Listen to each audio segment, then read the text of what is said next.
तुमचा कॅन्सर शेवटच्या स्टेजला आहे. आम्ही सर्व प्रयत्न करून पाहिले, परंतु सर्व प्रयत्न निष्फळ होताना दिसत आहेत. तुमच्याकडे आता फक्त आणि फक्त 1च महिना उरला आहे. तुमचे जगण्याचे पर्सेंटेज फक्त 1% आहे. ते सुद्धा देवाच्या मनात असेल तर. आता तुम्हाला याच्यातून कोणीही वाचवू शकत नाही. फक्त आशीर्वादच तुम्हाला वाचवू शकतात. आम्ही आमच्या मुलाला पायलट करणार आहे आणि त्याच्याबरोबर पूर्ण जग फिरणार. आम्ही मोठ्या अभिमानाने सांगणार, आमच्या मुलाने आम्हाला पूर्ण जगभर फिरवले. या सर्व गोष्टी 40 वर्षीय कॅन्सरने पीडित असलेल्या अविनाशच्या कानामध्ये गुंजत होत्या. तो आपल्या रूममध्ये लाईट बंद करून एका खुर्चीवर बसला होता. एका बाजूला डॉक्टरांनी सांगितलेल्या त्याच्या आजाराविषयीची धक्कादायक माहिती आणि दुसऱ्या बाजूला त्याची बायको प्रियाने पाहिलेले स्वप्न. तिला आपल्या मुलाला म्हणजेच यशला पायलट बनवायचे होते. ती सतत अविनाशला याबद्दल सांगत असायची, परंतु अविनाशने आपल्याला एवढा मोठा आजार आहे असे कधीच सांगितले नाही. त्याची थोडीसुद्धा कुणकुण आपल्या मुलाला आणि बायकोला कधीच होऊ दिली नाही. त्याने बायको प्रियाला आणि मुलगा यश या दोघांनाही 4 दिवसांसाठी माहेरी पाठवून दिले. अविनाश आणि प्रियाने 10 वर्षांपूर्वी कोर्ट मॅरेज केले होते. दोघेही एकमेकांवर खूप प्रेम करत होते. प्रिया खूपच सुंदर पण चंचल स्वभावाची होती. अविनाश मात्र शांत स्वभावाचा, कष्टाळू, उद्योगपती होता. त्याच्याकडे पैशांची काहीच कमी नव्हती, परंतु आज अविनाशचा पैसा सुद्धा त्याला वाचवू शकत नव्हता. अविनाशने पूर्ण प्रयत्न केले. त्याने चांगल्यातल्या चांगल्या डॉक्टरांकडे ट्रीटमेंट घेतली, परंतु देवाला मान्य नव्हते की त्याने अजून जगावे. आपल्या बायकोला आणि मुलाला माहेरी पाठवून घरात एकटाच आपल्या रूममध्ये अंधार करून कोट आणि पॅन्ट घालून विचार करत बसला होता. कारण त्याच्या कानात डॉक्टरांचे शब्द गुंजत होते. त्याचे डोके चक्करल्यासारखे होऊ लागले. दम घुटू लागला. त्याच्या घराच्या 4 भिंती त्याला एखाद्या जेलसारख्या वाटू लागल्या. त्याच्या आयुष्यात आता काहीही शिल्लक राहिलेलं नाही. माझ्या बायकोचे काय होणार? माझ्या मुलाचे काय होणार? माझ्याशिवाय दुसरा कोणताच आधार त्यांना नाही आहे. आता मी करू तरी काय करू? या विचारातच अविनाश उभा राहिला आणि घराच्या बाहेर पडला. विचार करत जमिनीकडे पाहत तो आपल्या दुनियेत मग्न होता. आपल्या आजारपणाच्या दुःखात आणि आपल्या कुटुंबाविषयी असणारी त्याची आत्मीयता या विचारात तो एक एक पाऊल पुढे टाकत होता. तो चालत असतानाच मध्येच त्याच्या पायामध्ये एक महिला येऊन पडली. तिची साडी फाटली होती, केस विस्कटलेले होते, चेहरा विद्रूप झाला होता. ती महिला खूपच सुंदर होती, परंतु तिच्या चेहऱ्यावरील रंग उडाले होते. दादा, तुम्ही जेवढे पैसे द्याल तेवढे मी घेईन. तुम्ही मला तुमच्याबरोबर घेऊन चला. माझी किंमत खूपच कमी आहे, परंतु मला पैशांची खूप गरज आहे. अविनाश मात्र आपल्याच विचारात बुडाला होता. आपल्याच विचारांच्या जगात तो वाहत होता. तो आपलेच दुःख सहन करत होता. त्या महिलेचे बोलणे जेव्हा त्याने ऐकले तेव्हा त्याला धक्काच बसला. मग अविनाशने त्या महिलेला आपल्या पायाजवळून उठवले आणि उभे केले आणि तिला म्हणाला, बहीण, तू का रडत आहेस? आणि तुझी अशी ही अवस्था कोणी केली? आणि तू कोणाच्या किमतीविषयी बोलत आहेस? अविनाश एक इज्जतदार, इमानदार माणूस होता. जेव्हा त्याने त्या महिलेला अशा अवस्थेत पाहिले तेव्हा तो स्वतःचे दुःख विसरून गेला. त्या महिलेने अविनाशच्या तोंडून बहीण हा शब्द ऐकला तेव्हा ती रडू लागली. आजपर्यंत मला बहीण म्हणून कोणीही संबोधले नाही. आजपर्यंत कोणीही माझी विचारपूससुद्धा केली नाही. तुम्ही खूप सज्जन आणि इज्जतदार व्यक्ती आहात. तुम्ही स्वतःहून माझी चौकशी केलीत आणि मला बहीण म्हणून हाक मारली. एक अडचणीत असलेली महिला दुसरे करू तरी काय शकते? मी सुद्धा खूप इज्जतदार कुटुंबातील आहे, पण दादा, परिस्थितीनेच मला अशा ठिकाणी उभे केले आहे की इकडे आड आणि तिकडे विहीर. तेव्हा अविनाश तिला विचारतो, तुझ्यासोबत असं काय घडलं आहे की ज्यामुळे तू अशा परिस्थितीमध्ये उभी आहेस? तेव्हा ती म्हणाली, माझे नाव मंजू आहे. मी एक जमीनदाराची मुलगी आहे. एवढं बोलून ती अविनाशला आपला पूर्ण परिचय करून देते. मी 2 भावांची एक बहीण आहे. मी एका इज्जतदार घराण्यातील मुलगी आहे, परंतु मला शिक्षणाचा कंटाळा होता म्हणून मी फक्त 3री पर्यंतच शिकले. पुढे मी शिक्षण घेतले नाही. मी मोठी झाल्यानंतर वैभव नावाच्या एका मुलाबरोबर माझे प्रेम झाले. माझ्या घरच्यांना हे लग्न मान्य होते, पण माझ्या काकांनी सांगितले की जर हिने हिच्या मर्जीने लग्न केले तर आम्ही हिच्याबरोबरचे सगळे संबंध तोडून टाकू आणि ती आमच्यासाठी कायमची मेलेली असेल. परंतु माझी आई माझ्याबरोबर शेवटपर्यंत होती. तिने मला घरातून पळून जाण्यासही मदत केली आणि तिनेच मला सांगितलं की तू खूप दूर निघून जा, नाहीतर हे लोक तुला शांतपणे जगू देणार नाहीत. मी घरातून पळून जाऊन वैभवबरोबर लग्न केले. आम्हाला 2 मुलं झाली. वैभव खूपच चांगला माणूस होता. तो माझी खूप काळजी घ्यायचा. त्यांनी मला कोणत्याही गोष्टीची कमी पडू दिली नाही. दिवस रात्र तो मेहनत करून आपले घर चालवायचा. आमचे हसरे खेळते सुखी कुटुंब होते. परंतु देवाच्या मनात अजून काही वेगळेच होते. एक दिवस वैभवचा ॲक्सिडेंट झाला आणि तो मला आणि माझ्या दोन्ही मुलांना कायम तो सोडून निघून गेला. तेव्हा मला माझ्या अशिक्षित राहण्याची किंमत समजली. आता माझ्या दोन्ही मुलांची जबाबदारी ही माझ्यावरच आली आहे. मी माझ्या मुलांचे पालनपोषण कसे करू, कारण त्यांचा एकमेव आधार आता मी होती. वैभव तर आम्हाला सोडून निघून गेला होता. आता मी काय करू, कुठे जाऊ? मी कशी तरी लोकांच्या घरची धुनी भांडी करून आपल्या दोन्ही मुलांचे पालनपोषण करत होती. पण कुठे काम करायला गेली तर लोक माझ्यावर वाईट नजर टाकत असायचे. आज माझा मुलगा खूप आजारी आहे. आज माझ्याकडे त्याला औषध घेण्यासाठी सुद्धा पैसे नाहीत. कुणाकडे काम करायला गेली तर तिथे फक्त पुरुष माणसे घरात असतात. अशा परिस्थितीमध्ये मी तिथे काम कशी करू? म्हणून ती तिथून परत घरी आली तर मुलगा रडत होता. मोठा मुलगा मरण यातना सोसत होता. माझ्या दोन्ही मुलांकडे पाहून माझ्या पायाखालची जमीनच सरकली. माझा मुलगा मला सोडून जायला नको, नाहीतर या जगात दुसरे माझे कोण राहणार? कुणाच्या आधारावर मी माझे आयुष्य जगू? माझी दोन्ही मुलं जिवंत राहावी एवढीच मी भगवंताकडे प्रार्थना करत होती. काय करू काहीच समजत नव्हते. कुणाकडे मदत मागू? आजकालची लोक मदत कमी आणि घाणेरडी नजर जास्त ठेवतात. मी जेव्हा माझ्या मुलाकडे पाहिले तेव्हा मी खूप घाबरली. त्याचे डोळे बंद होत होते. त्याचे अंग लोह्यासारखे तापले होते. आता इज्जत वाचवू की मुलगा? मग मी कोणताही विचार न करता धावत घराबाहेर पडले. धावत असताना तुमच्या पायाजवळ येऊन पडली. मंजू आपली कहाणी सांगून रडू लागली. तेव्हा अविनाशनं मंजूला शांत करत आपल्या खिशामध्ये हात घालतो. त्याच्या हातामध्ये 5,000 रुपये देतो. तो ते पैसे मंजूच्या हातात काढून देतो आणि म्हणतो, माझं नाव अविनाश आहे. आजपासून तू मला तुझा भाऊ मान. तू तुझा पत्ता मला लिहून दे आणि लगेच तुझ्या घरी जा. तुझ्या मुलाची नीट काळजी घे. मंजू पटकन अविनाशला आपला पत्ता देते आणि धावत धावत घराकडे निघते. अविनाश पण आपल्या घरी जाऊन रूमची लाईट चालू करतो आणि जेवण ऑर्डर करतो. तो कपडे बदलतो. तेवढ्यामध्ये जेवण येते. तिकडे मंजू 5,000 रुपये मिळाल्यामुळे स्वतःला खूपच नशीबवान समजते. ज्या माणसाकडे 1-1.5 दमडीसुद्धा नसते आणि त्या माणसाचं मूल मरणाच्या वाटेवर असतो, तो माणूस एवढे पैसे मिळाल्यामुळे स्वतःला भाग्यवान तर समजणारच ना.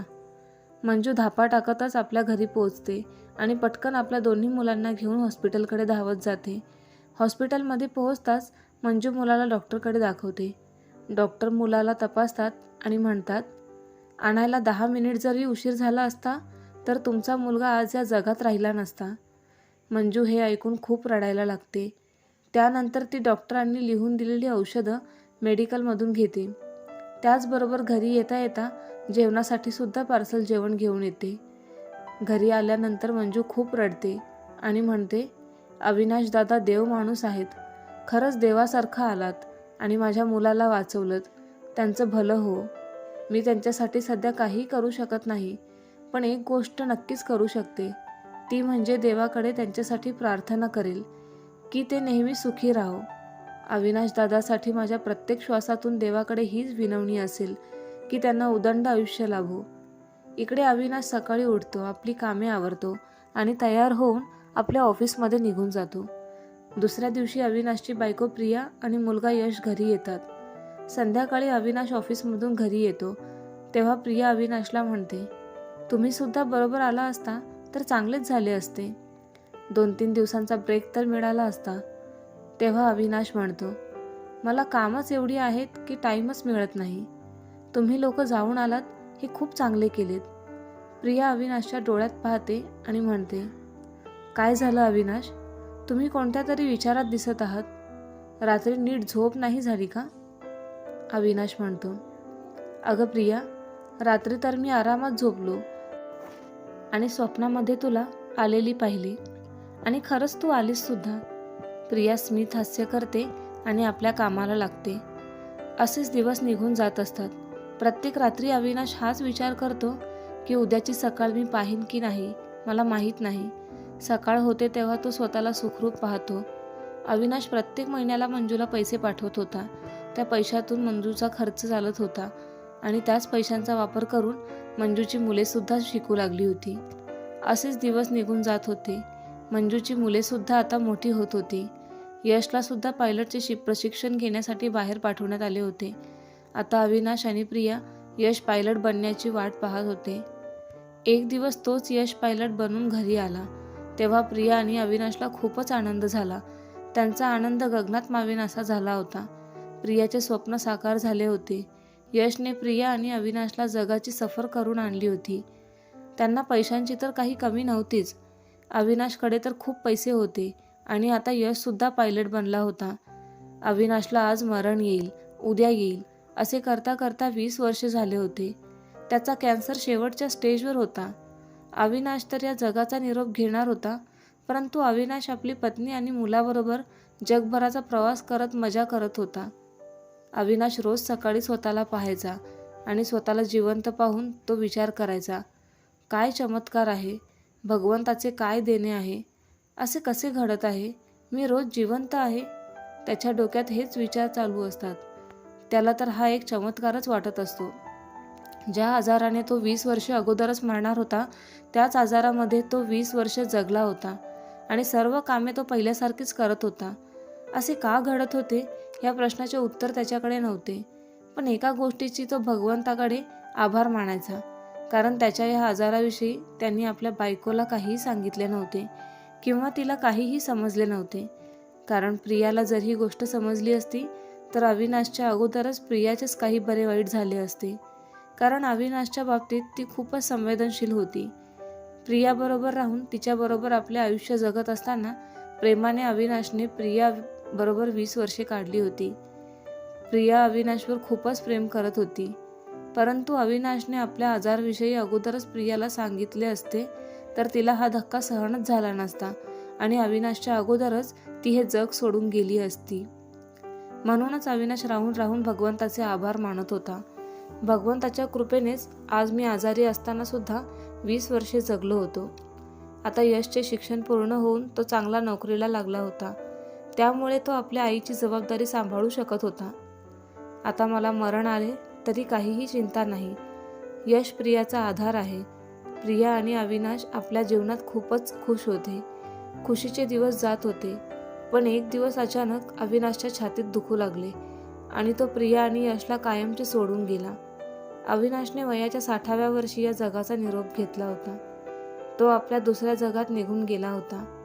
तिथून तो कधीही परत येऊ शकणार नव्हता. तोच अविनाश 20 वर्षांपूर्वी कॅन्सरच्या आजाराने पीडित होता. त्याचा कॅन्सर शेवटच्या स्टेजमध्ये असल्याकारणाने तो या जगाला निरोप देऊन जाणारच होता, परंतु तो 20 वर्षानंतर गेला. अविनाशच्या मृत्यूने प्रियाला खूप मोठा धक्का बसला, परंतु यशने आपल्या आईला सांभाळले. एक दिवस प्रिया अविनाशच्या रूममध्ये त्याच्या कपाटाची साफसफाई करत होती, तेव्हा प्रियाला एक फाईल मिळाली. त्या फाईलमध्ये अविनाशच्या आजाराचे पेपर्स होते. ते पाहून प्रियाची तर झोपच उडाली.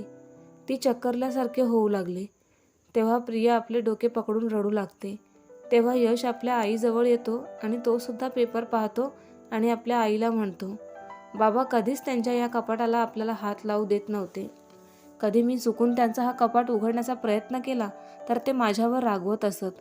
बाबाने एवढी मोठी गोष्ट आपल्यापासून लपवली, एवढी मोठी गोष्ट ते आपल्यापासून कसे लपवू शकले? प्रियाकडे तर बोलायला शब्दच शिल्लक नव्हते. तिने पेपर हातात घेताच तिला खूप मोठा धक्का बसला होता, परंतु त्याचबरोबर ती विचार करत होती की अविनाशला एवढा मोठा आजार होता, तो शेवटच्या स्टेजमध्ये होता, तरीसुद्धा अविनाशने आपल्याबरोबर 20 वर्षे कसं काढली? त्याचा आजार कसा बरा झाला? त्याला एवढे आयुष्य कसे मिळाले? कसा तो प्रत्येक वेळेला आपल्याबरोबर खुश असायचा? पण हे सगळे कसे घडले? प्रियाला हे सर्व प्रश्न सतावत होते. यशसुद्धा याच प्रश्नांनी परेशान होता. तेवढ्यातच त्या फाईलमधून एक पेपर खाली पडला. यशने तो पेपर उचलला आणि वाचू लागला. त्यामध्ये मंजूचे नाव आणि पत्ता होता आणि त्यामध्ये रक्कम लिहिली होती. आणि त्यात असे लिहिले होते की माझ्या मृत्यूनंतर एवढी रक्कम ह्या तारखेला ह्या पत्त्यावर पोहोचवावी. त्या कागदावरील तारीख यश पाहतो. अविनाशला मरून आता 7 दिवस झालेले असतात आणि 7 दिवसांपूर्वीची तारीख त्या पेपरवर लिहिलेली होती. ती रक्कम देण्यासाठी आता 7 दिवस उशीर झाला होता. यश लगेचच आपल्या घरातील पैसे घेतो आणि धावत पळत आपली गाडी काढतो आणि गाडी घेऊन त्या दिलेल्या मुलांच्या पत्त्यावर व मंजूच्या पत्त्यावर पोहोचतो. तिथे मंजू आपल्या मुलांसह राहत होती. यश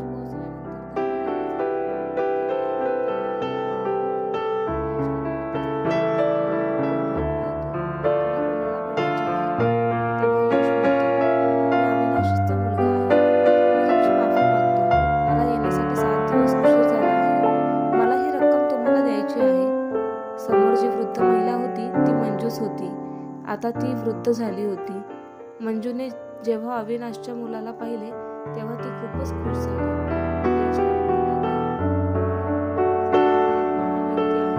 दयावान आहेत, एक विनम्र संवेदनशील व्यक्ती आहेत. त्यांनी माझी मदत केली. मी नेहमीच त्यांची ऋणी असेल. प्रत्येक श्वासागणित माझ्याकडून त्यांच्यासाठी भगवंताकडे प्रार्थना केली जाते की अशा देव माणसाला उदंड आयुष्य लाभू दे. बाळा, तू माझी माफी मागू नकोस. माझ्या मुलाला 7 दिवसांपूर्वीच नोकरी लागली आहे. आता मला या पैशांची गरज नाही. अविनाश दादाने आमच्या आयुष्यामध्ये एवढी मदत केली आहे, त्यामुळेच आम्हाला हे दिवस पाहायला मिळत आहेत. नाहीतर या जगामध्ये आता मी असती किंवा नसती आणि माझे काय हाल झाले असते हे देवालाच माहिती. ही रक्कम पुन्हा घेऊन जा आणि तुझ्या बाबांना दे. त्यांना सांग तुमच्या मंजू बहिणीची मुले आता कमावू लागली आहेत. तेव्हा यश म्हणतो, मी जाऊन कोणाला सांगू? माझे बाबा तर हे ऐकायला या जगामध्येच नाही. यशचे हे बोलणे ऐकून मंजूला खूप मोठा धक्का बसतो आणि तिच्या डोळ्यातून अश्रू धारा वाहू लागतात. मंजू आपल्या आयुष्यामध्ये जे काही घडले होते ते सर्व यशला सांगते. मग यश तिथून पुन्हा घरी जातो आणि आपल्या आईला सर्व काही सांगतो. तेव्हा प्रिया म्हणते, आता मला समजलं की एवढा मोठा आजार असून सुद्धा ते आपल्याबरोबर 20 वर्ष हसत खेळत कसे जगले. कारण त्यांनी एका गरजू आईला आणि तिच्या 2 मुलांना मदत केली होती. ज्या वेळेला त्यांना मदतीची खूप गरज होती त्याच आईचे आशीर्वाद अविनाश रावांना मिळाले.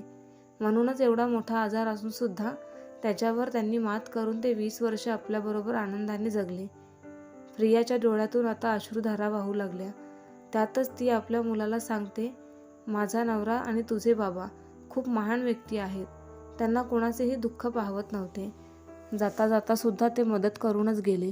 प्रिया आणि यश दोघेही रडू लागले की तुझ्या बाबांना माझ्या नवऱ्याला एवढे आयुष्य दिलेस.